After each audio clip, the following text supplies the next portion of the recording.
북한이 신형 전략 순항 미사일의 시험 발사를 공개했는데 이름이 불화살입니다.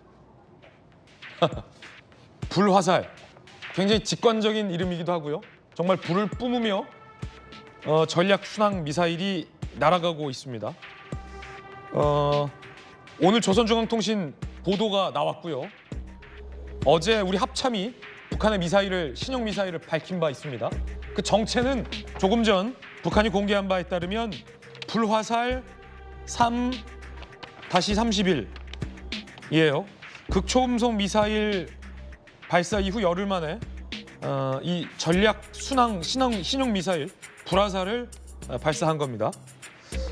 이 상당히 좀 위협적인 신무기라고도 볼 수 있습니다.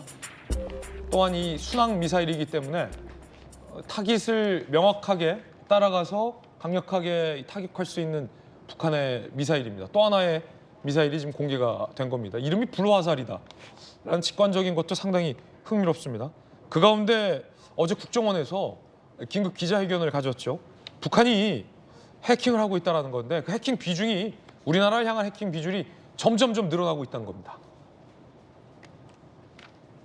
2023년 지난해 공공분야 대상으로 해킹 조직 공격 시도 하루 평균 162만여 건이었다는 겁니다. 그런데 이것은 전년 대비 36% 증가한 수치입니다. 공격의 주체는 북한이다. 80%가 북한이고요. 중국이 5%라는 건데 저 중국도 북한일 가능성이 큽니다. 그렇다고 한다면 이 북한이 점점 더 이 대한민국의 공공 분야를 타깃으로 해킹 공격을 계속해서 하고 있다라는 우리 국정원의 발표였습니다. 국정원이 저 배후를 못 밝힌 해킹 공격까지 친다면 해킹 시도는 더 많았을 것으로 봅니다.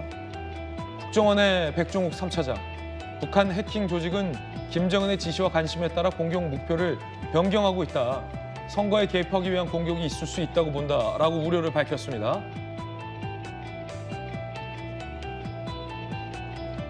북한 김정은이 식량난을 해결하자라고 했는데 안 됐고 해국력을 강화하자라고 했을 때 우리 국내 조선업체의 설계 도면 등을 해킹으로 빼갔다라는 보도가 있었습니다.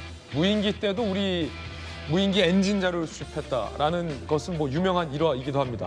북한이 계속해서 이렇게 해킹 공격을 하고 있고 그 뒤에는 김정은이 진두지휘하고 있다는 건데 이 북한의 사실은 장관님, 네. 해킹 실력이라는 게 전 세계에서 손을 꼽힐 정도로 해킹 실력이 높게 평가되고 있는데 특히나 우리나라의 공공 분야가 그 해킹의 타깃이다.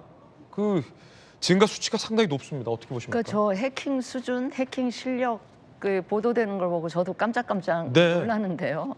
어떻게 보면 이제 같은 민족이라는 측면에서는 우리 민족의 우수성 이렇게도 볼 수 있는데 저 타겟이 우리라는 데는 섬찟한 거죠. 섬찟하고 굉장히 두렵죠. 네. 거기다가 제가 최근에 드는 걱정은 이제 선거를 앞두고 있기 때문에 선거 관련해서 이거를 왜곡시키는 뭔가가 있지 않을까 하는 그 우려가 지금 커지고 있는 네. 것 같아서 국정원 쪽에서 저걸 단단히 방어를 해야 되지 않을까 싶은 생각이 듭니다. 저는 이런 생각을 해봤습니다. 불과 몇 주 전 9.19 군사 합의가 일부 조항이 무효화된 것을 두고 대한민국의 안전 핀이 뽑혔다라는 우려와 비판이 있었습니다만 9.19 군사 합의가 문제가 아니라 정작 그 평화 합의를 해놓고 이면에서 북한이 우리를 향해서 이렇게 섬뜩한 공격을 계속해서 증가시켜왔다는 사실이 명명백백하게 드러났기 때문에